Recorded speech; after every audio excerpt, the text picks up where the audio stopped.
Thank you for joining us. I'm Gord Long.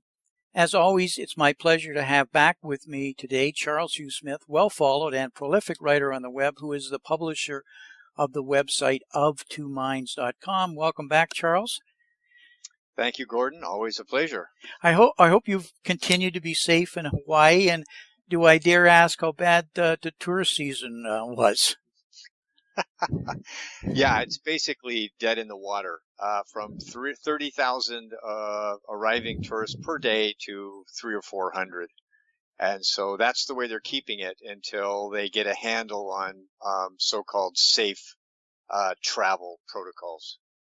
Getting any feedback from people you know about whether their businesses are going to survive? Yeah, it's people are hopeful, but of course, it's obviously a question of can they survive if their business returns to 50% of what it used to be and not 80 or 90%. I was talking to, and I read a report from a small business bank that deals with entrepreneurs and small businesses that have been around for a while, and their survey said 47% of their people are not going to open up again. And that was pretty well documented. I was stunned by that, by those numbers, but 50% of them just had a view they weren't going to open again. But we'll talk about that a little further here, because we got a lot of slides here, Charles. So before we begin, as I normally do, I need to stress with our new viewers that this is not an interview. We do these videos as a way of us productively dialoguing the important trends we are identifying, and simply make these discussions available to the public for those that might be interested or want to contribute constructive comments, which we certainly welcome. Today we're going to follow on from the serious problems facing city and local governments in the U.S. to what we see as a looming reverse wealth effect. The reversing wealth effect, I believe, is going to be abrupt and sudden, though in actuality it has been a long time brewing. I believe our viewers will see it as connected with and linked to the mainstream shock video we discussed last month. And we could just as easily have called this Mainstream Shock Part 2 for that matter. As such, we hope to cover the subject areas we have listed here. Any comments before we begin, Charles? No, just that I think just that the topic we're discussing, the wealth effect, has been the driver of consumption, which is the main driver of our economy and the global economy since really the post-war era. And we're talking about a 70-year period where the wealth effect of rising asset prices, rising housing values, and so on generated more consumption. And if that reverses, that's going to reverse the entire growth cycle in the global economy. Charles, it actually has, and I'm not talking about the coronavirus shock, taking that out. We used to be banging around about 70%. We're down around 65% and accelerating. But it's already been falling off. Interesting, you said 70 years. We got 70 years. Our consumption economy is about 70%, and small business activity is about 70%. Interesting, all those three numbers tie together. We take them for granted, but that's what America is about.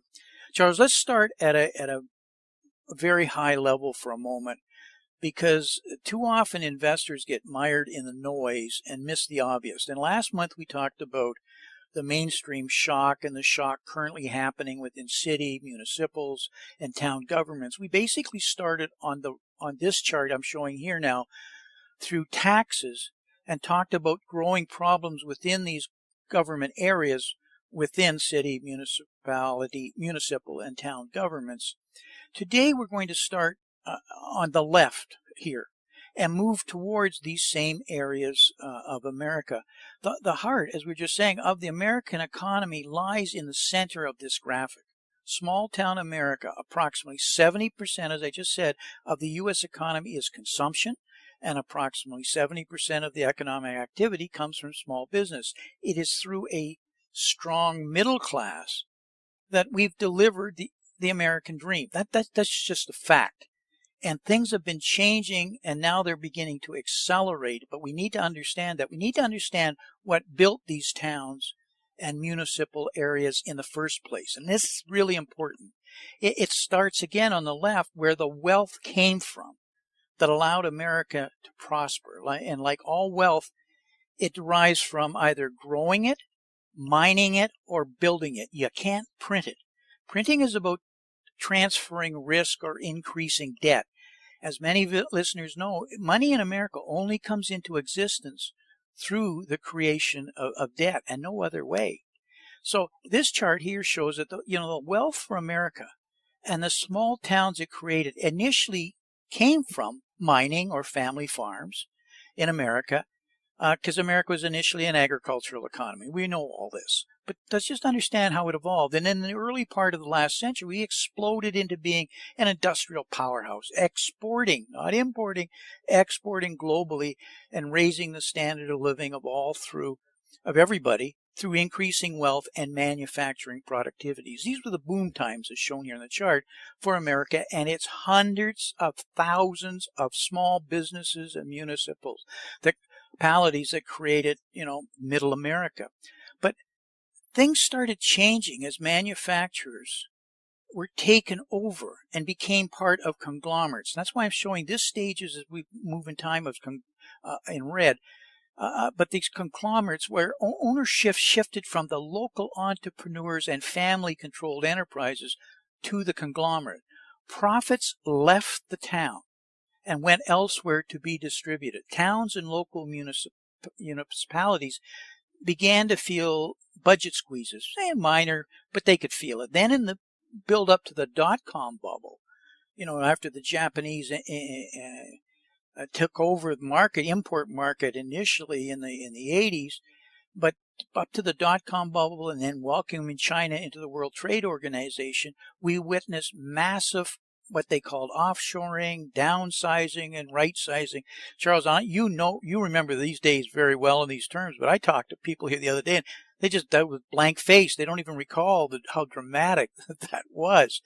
And we shuttered factories across America was the norm, and with it, crippling impacts to local fiscal budgets, and more importantly, the middle-class consumers within the impacted areas. And merchants and services began to feel the impact by exploding easy money policies, fostering real estate booms and explosion in chain stores, malls, big box stores, and franchises, or what I call cookie cutter America arrived. And what arrived with it was that all these entities sucked money out of the local economies like a vacuum cleaner.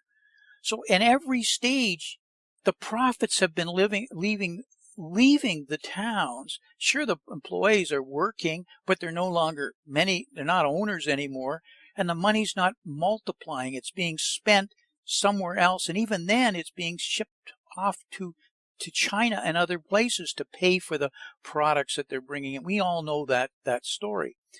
But this chart here on velocity of money, this is what the chart is trying to tell you.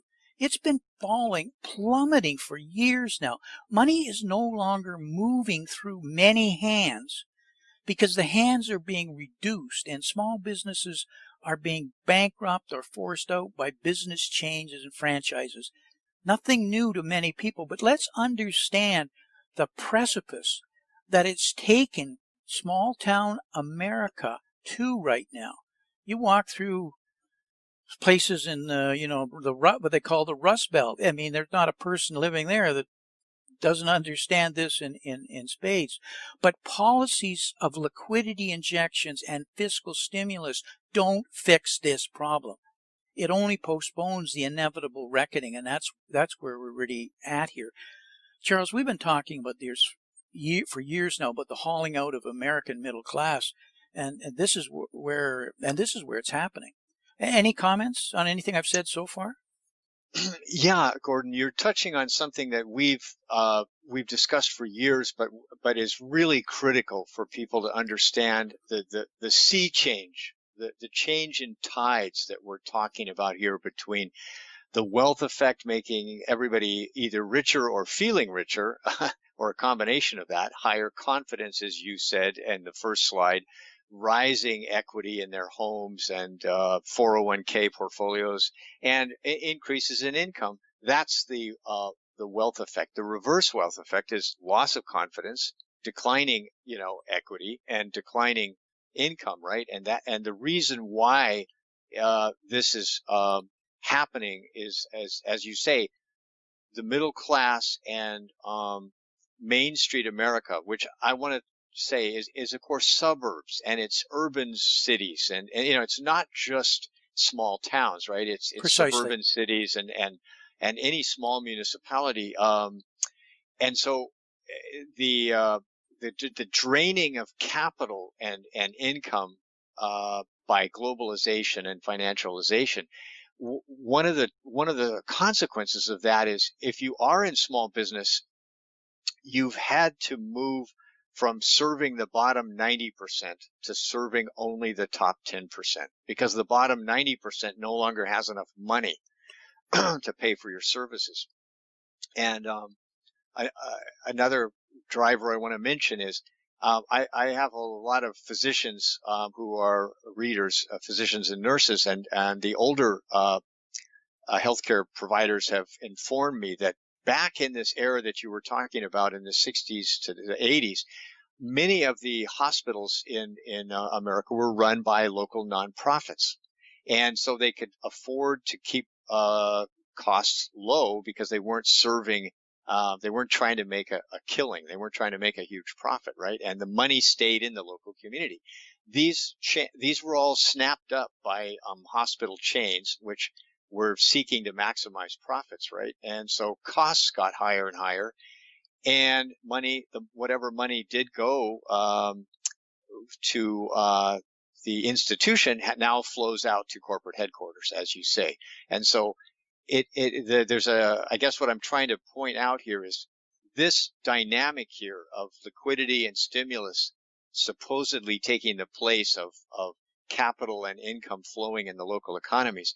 It increases costs, so the bottom 90% can't afford the services anymore, and it only benefits the top 10% who have exposure to financialization and globalization. Precisely. Charles, we have, as you're saying, and we've talked about this, and many people have written, but we have two economies. We have the Wall Street economy of financialization, globalization, financial engineering, money movement, which is being the money that is sucked from the Main Street economy. But the Main Street economy is the real economy. And so we've become more and more and more disconnected. And you just look at the stock market and profits to where it is right now, they're just out of touch. It's not it's trading on liquidity. And that can go on for a period of time, but it says it's broken. And when it's like we were talking earlier, it's like Wile E. Coyote running off the cliff. He's there for quite a bit of a time as he realizes that he's out of land and he's going down, and you see his face. But, we're off the cliff and we're going to run through. It's going to take a bit of a while, but the economy has left us, and that's this Main Street economy. But where they're hinged is at the hip is cash flow. And it's the old adage, follow the money. Small business and the American consumer now have a cash flow problem that more credit and debt won't fix, just at the edge. It is also the old adage that things will work until they don't work, and that's when Wile E. Coyote starts to realize that the gig is up. I'm not saying it's imminent. We'll talk about when this might be a little further, but the coronavirus has been an unprecedented shock to unemployment, with over 40 million unemployed, and consumption as retails almost have come to a complete and total standstill until we just started reopening, and then we're wondering at what rate here. And retailers are already starting to declare bankruptcies, whether we're talking about Neiman Marcus or whether we're talking about J.C. Penney's. And we've done videos here of how this has been going on for quite a number of years. But now some of these, they're just not going to survive the cash problems you have. The bigger fool doesn't have the cash. It's the old adage that you argued in your articles, Charles. It's the biggest fool theory. And when do we run out of bigger fools that keeps the market going? And the bigger fool is really comes from the small investor, if you would, or the institutions who depend on middle mass America to make these investments when they run out of cash.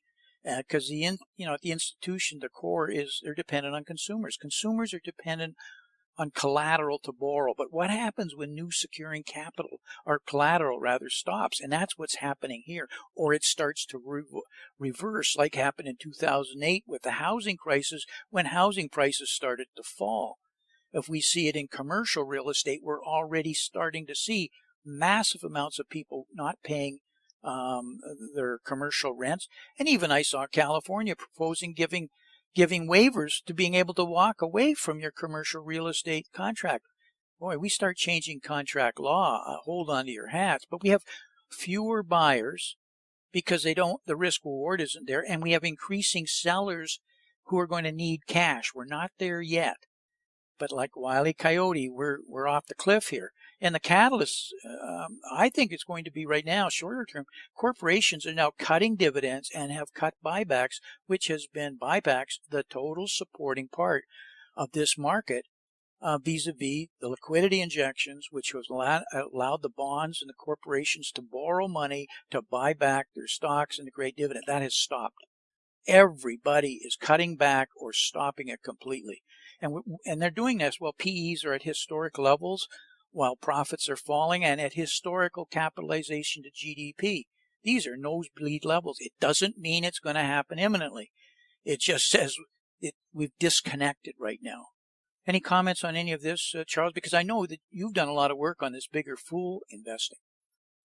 Right. I think before we started recording, you made a very critical point, which I'd like you to maybe discuss a little bit more, which is all of these liquidity, QE, and that kind of even fiscal stimulus, they don't solve solvency. In other words, they don't make zombie corporations solvent. They don't make households solvent, and they don't make municipalities solvent. So that's why they're not really effective.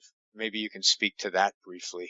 Yeah, they what liquidity does, and that is allows you to get more credit or keep your existing credit in place, but it doesn't improve your profits in any way or it helps possibly extend some cash flows. But we have 20% of all corporations, according to the Bank of International Settlements today, are zombie corporations. That is, their interest payments are larger than their free cash flow.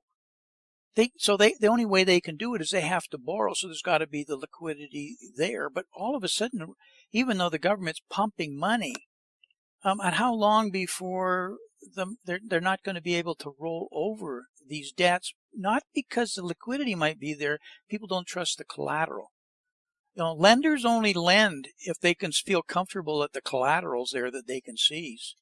And borrowers only borrow if they think they're going to be able to make enough money to offset their cost of borrowing. And both of those are in serious jeopardy.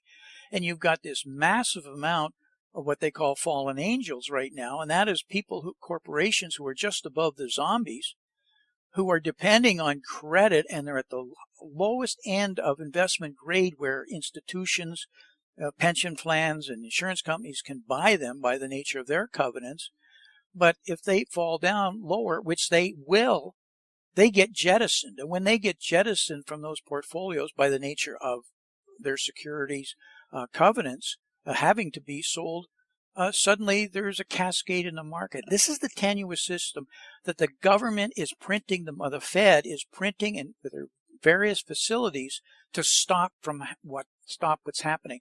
But the boat there's too many places that have to be saved, and the money is too large. We're talking $5 to $10 trillion. And it's not just a domestic problem. If it was just the U.S. Fed and we took the balance sheet to 10 or 12 trillion and whatever that did to the dollar, maybe we could pull it off in America. But this is not an American problem. This is a global problem. And I don't see those actions on every country in the world trying to save it. So the whole slowing happens. And when the slowing happens, that's when this cascading happens. This starts to begin. Makes sense to you, Charles? Did I articulate that properly? Yes, I did. Thank you. And that's sort of the financial side of it. Um, I want to go back to your demand supply shock briefly and make a point about small business, which, as you said, is 70% of the U.S. economy, is that because the middle class has eroded, as we discussed previously, then that's pushed small business into either going down to compete in the dollar store, very low level, where the bottom 80% of households can afford that service, or it's pushed it to serve the top 5%, the people who benefited from globalization and the wealth effect and financialization. So as you and I were discussing before we started recording, when like a generation or two ago, there was only a handful of fine dining restaurants in any major city. And we were discussing San Francisco and Boston as two cities that we know pretty well. And there were literally like between 3 and 5 or 6 fine dining restaurants in these big cities. Most of the dining was blue collar, $1.50 plate of spaghetti kind of places. And now we see these same cities have hundreds of high-end, super expensive bistros, cafes, and restaurants. And it's because those are the people that, the top 5% can afford those places. Who is going to be most impacted by the reverse wealth effect? The top 5%, because they're the ones who are dependent on this financialization, globalization, and these soaring asset valuations in stocks and housing. And so once dividends are cut, once the stock market falls off, once the real estate market falls off, it's the top 5% who's been holding up many small businesses that's going to not be able to spend at their previous level. And so when I look at the service sector, I look at and I see all these small businesses that are totally dependent on the top 5%. They have no customers from the bottom 90%. This would be architects, this would be landscape designers, this would be CPAs, this would be tax attorneys, on and on and on and on. All their customers are in the top 5%. And so what happens when the reverse wealth effect dents the confidence and the wealth and the income of the top 5%? And they'll be gone like thieves in the night in terms of their investments and moving that money, moving it offshore, moving it whatever. Ever mind their impact of not spending on the high end, that have forcing retail to have to go to find new find businesses. Switching gears slightly here, Charles, to the coronavirus pandemic, because everything we're talking about, we could be talking about prior to the pandemic, but now we're experiencing the cratering, absolute cratering, and already a problem in consumer spending on services, which is nothing short of what I think an existential threat to Main Street. And the largest share of businesses reporting a large negative effect were in sectors that have come to be synonymous with the challenge of this crisis, like accommodations, entertainment, education. So, we've been talking about geography in small towns and small businesses, but there's a lot of very large places that have got massive problems from a cash flow and a financial viability. I'm not saying that they're all going to fail, but we're going to see failures in there, which will shift sentiment even further, which has already made a major change. This chart may look a little complex, I have here, Charles, and let me just explain it in the context of the coronavirus, if I could. We have three primary areas feeding short and longer term unemployment, remembering that it's employment that leads to consumption, and consumption that leads to growth in the GDP. So unemployment's hit, we have a problem. And I'm assuming we come back from over 40 million people currently on unemployment rolls and high and growing, and we rebound, but the question is to what level. Small businesses have been crushed, and recent report from the ASIO, it's a small business bank survey, and they cater to small business. That's why they did it. They indicated in their study that 47% of the small businesses owners that they surveyed said they anticipate shutting down, and 41% said they are looking for full-time work elsewhere. less than half of the participants, only 38% involved in Aslow's survey, applied for even the PPP, the Payroll Protection Program loans. So, and of those who did apply, 37% said the program was too slow to distribute the funds, and 20% described the process as simply painful.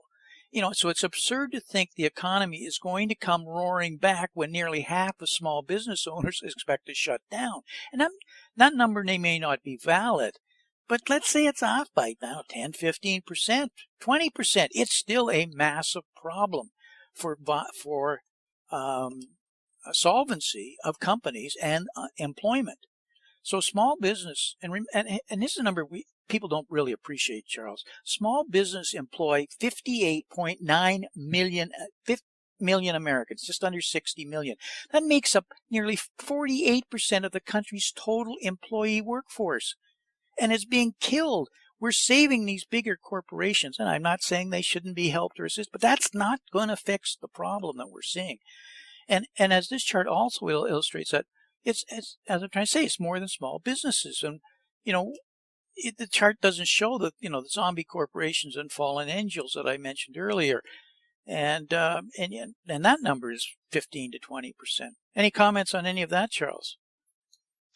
No, just that I'm glad you combined the three sectors, because when small business fails, it impacts corporate America and government sector. And so reduced revenues are like dominoes falling. And that's exactly what's going to happen. We're not there yet, but it's beginning. All the cracks are there. And this will go on for a while because the government and the Fed have not finished with tricks. They'll change the rules and it'll drag on. That's why markets are up. There'll be some shocking corrections and bear market rallies in here. But the long-term shift reminds me of post-1929, where we went into the Great Depression of the 30s. More that sentiment changed, and it was the underlying premise wasn't there. And it's a grinding, slow, difficult problem.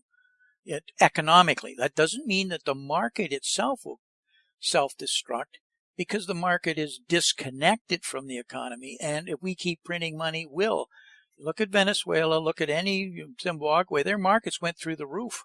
It wasn't the businesses were viable, it's your money was worth insignificant.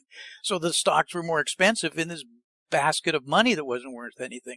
The big thing to watch today, Charles, is the US dollar, which has been incredibly strong under fear trade. But I've noticed here recently it's weakening. Bonds are going up. The yield curve is reversing. And my study says that it's the second time that it reverses and steepens is when the markets start to feel it. And we're starting to see some weakening here in the markets as we push through, Fibonacci retracements. But just saying, okay, maybe we're reaching the peak here. But I'm looking at the Dominos Effect that I think I personally, and we've done a lot of work at this at MATA SII, is, there are 6 stages that I think will start to go through. I don't know the timing, and nobody does. But, we have unemployment is what we already are facing. And so the question is, how many of these 40 million unemployed in benefits and growing will actually get back? And this doesn't count, Charles, the gig economy, and that is significant. And the black economy and everything else is being tremendous of a hit when I say black market economy. So that we have unemployment, which, as we've talked about, hits consumption. We're going to see and are already beginning to see bankruptcies, and that is they're unable to pay their bills, and their credit is getting more and more expensive on an already tight set of budgets. We're seeing delinquencies and defaults increasing. We're seeing covenant loans starting to be forced, and nobody giving out covenant light kinds of loans. So credit is now becoming impaired. That is starting to work through the system. You can see that it clear to anybody. And consumption has already been reduced, as we've talked about extensively. But the question is, what rate will it really come back? And this leads to what we talked about last month, is real estate. And we talked about the tremendous impact we could see in commercial real estate to office space that's really needed, to a lot of these franchise real estate facilities that they have. There's going to be a reduced need not just for the number of people that are employed, but the nature of business itself is changing. Online buying by the consumer, less retail space that's needed, office space that's needed. We're seeing a contingent on occupancy right now. It's when, my opinion, Charles, it's when the real estate, the $16 trillion real estate market starts to feel the impact. And it'll come because property taxes will go up. And this again bridges back to what we talked about last month. When a municipals, the cities, the towns, their tax revenue is falling off, their costs are going up, they're going to have to increase property taxes. And when property taxes go up, it doesn't make how cheap your mortgage is, because it can't get much cheaper in terms of borrowed money. It becomes who can afford the property taxes, even on the commercial. When that starts to hit, as we saw in 2008, it was when people started to feel it in real estate that the reverse wealth effect hit between the eyes, and the general population really reacted. Doesn't mean it'll be that late coming, but I think it'll tie together, and then we get this shortage of bigger fools. Excess leverage disappears that's right now supporting the market. And then when that starts to happen, lenders start pulling in their horns bigger. They just don't get tight. They just pull it in. And if you look at if you've been watching it, Charles, the dramatic spike in excess reserves at the Federal Reserve, the banks aren't lending. This is supposed to be where they're not lending. They're taking all their excess reserves and putting it right in the Fed where it's now where it's secured. And so with the things I said earlier about tightening, they're already reacting minimally for a recession, if not deeper. Comments on any of that, Charles? Do you agree with that Domino's effect? Yeah, I think this is a really critical graphic here that will help us understand how these dynamics are connected. And I'll speak very quickly to your last point on lending. I just got an email from a reader who said he has a credit score of 830. Now, the max is 850, so that's extremely high. He has no debt, right? He's the perfect borrower in terms of banks. His credit limit has been cut in half.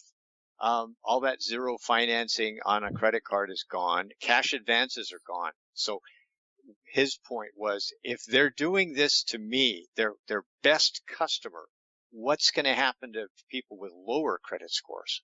They're going to see their credit limits cut to the bone, no more cash advances, and much higher interest rates. And so that's going to further squeeze people who have credit balances or need to, buy food on their credit card. That's going to be extremely painful and reduce the amount of money they have left, disposable income to spend on other stuff. The last point I want to make here is this domino effect that you've described. It shows the fragility of the underlying economy. That's kind of what we've been speaking to here. It's not a stable, robust economy. It's an economy that has seen a narrowing of income into the top tier. It's seen a narrowing of ownership of capital into the top tier. It's seen a hollowing out of the middle class. This is a fragile, vulnerable economy. And so now we're seeing the tide change from confidence that the Fed has our back and no matter what happens, the federal government can save everybody, to now there's uncertainty. Now we don't know. Anybody that says, oh, I'm absolutely certain that that spending $10 million on this commercial building, even though half the tenants have stopped paying rent, that's going to be a good deal. No one can possibly have any certainty going forward. This includes the buyers and it includes the lenders. What lender is going to give you $10 million to buy a commercial building with half the tenants not paying rent? That would be, even for the banks, that is a stupid, unbelievably risky venture. So that's why we're going to see the sea change accelerate, because there's no longer any certainty, and without certainty you cannot have confidence, and without confidence then you have fear. So that's the change in sentiment that you mentioned at the start of the program. We just put out a study at MAD-SII on what we call, it's a video, it's up at the Macro Analytics site, called a secular shift in sentiment, and we went through all the long waves, various 100-year waves from from Harry Dent and all the leaders Armstrong that does this kind of work. We went through work from your favorite author, where we go where society itself goes in these cycles where it starts to disconnect from each other, where it starts to lack in trust. And we've written about a crisis of trust, but there's all these things, even the Elliott wave analysis, are all pointing to a low and a major shift in sentiment. And I can remember clear as a bell, Alan Greenspan, the Humphrey Hawkins, back in the late 90s, early 2000s, testifying, and he said the one thing he cannot get his hands around is when sentiment changes. He says because when sentiment changes, for whatever reason, everything else is in fact impacted. Policies, finances, etc. And he at least tried to articulate there, they can't measure it. They can't figure out what changes people's attitude. And that is your point, where it shifts from euphoria to fear, where risk avoidance comes in. And that all these cycles show that is secularly what is shifting right now. So no matter what money we throw at these problems, the fear and the lack of wanting to take risk is changing, and that is a monumental wave that money just can't stop. And as your friend wrote, at the retail level with such a high credit rating, and he's seeing this problem, the banks themselves, you should see the corporation, they're not lending. They're pulling in all of their covenant. The companies are all taking out their full revolving credit because they know what the banks will do when banks smell a recession or even worse. So the corporation, that's why they're floating bonds at the record rates right now, trying to pull money out of the economy so they've got enough cash to survive. But the banks aren't lending. All they're doing is handling all the bailouts from the government to where the money's coming from is either from the Fed and all its various facilities, or from the nearly $3 trillion from the government in the latest fourth round of the fiscal policies.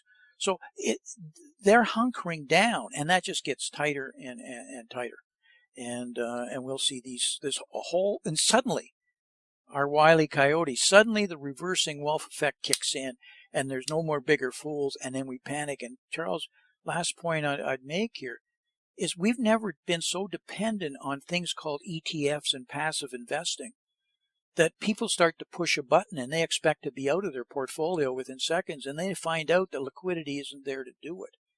And if you recall in the 2008 financial crisis, when Paulson and Bernanke headed up to the Hill and said one afternoon in closed door session that the world was on the precipice, and unless they went out with these facilities, they couldn't stop it. And what happened was we broke the buck in short-term money, and all of the CFOs out there said, I'm not going to keep my money in these facilities. I'm going to move it across here to treasuries and change it from short-term money because I want to protect it. And they all started pushing the button, and suddenly there was $5 trillion that was just gooed up the system. Well, today, the same thing is ripe in the financial markets because of ETFs and passive investing. Because you hit an ETF, how many stocks are you selling in that ETF? And they're all indexes.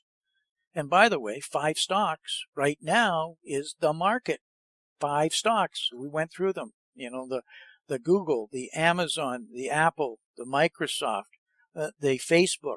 Take them out. The market is in a terrible situation right now.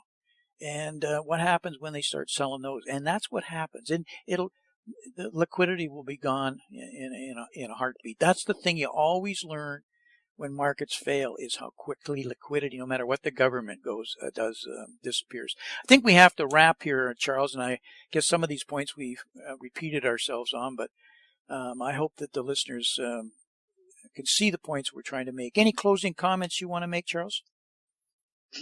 Just to pick up on your comment about Greenspan's mea culpa and the dynamic you just described, when confidence disappears and uncertainty reigns, then markets go bidless, meaning there's no buyer at any price. At any price. The buyer has no confidence, cannot have any confidence or certainty about what the true value of the asset is, and so markets go absolutely bidless. And that's that's a frightening concept and possibility, but that's what happens, and that's what Greenspan was saying. He and the central banks cannot control loss of confidence and uncertainty, and so markets can go bidless no matter what the central bank does. You So think that you would be my final comment. yeah, you think your house is worth something, and until there's no buyers that are really buying right now for whatever reason, and suddenly somebody's got to sell. For whatever reasons, they were overextended. There's always somebody. And the moment they sell, that's the price of housing in your neighborhood, right? And then Right. if there's a second person that they suddenly got to buy, or they said, I got to get out because I am overstretched. Now we have a run. It's called somebody yelling fire in a theater, and they all run for the exits. And that's what it's ripe for when you're at these nosebleed levels. Doesn't mean it's going to happen tomorrow. It's unknowing when it's going to happen. More or less, you just know it's going to happen, right? And as an investor, that's all you really need to know, isn't it? If you're a trader, now you got to be a little better than that. But you got to decide: are you a trader or are you an investor? Are you a gambler, and you actually have better odds in Vegas than in the market right now? I don't know. Talk to you next month, Charles. Okay. Thank you very much, Gordon. Talk to you next month. Bye. Bye-bye.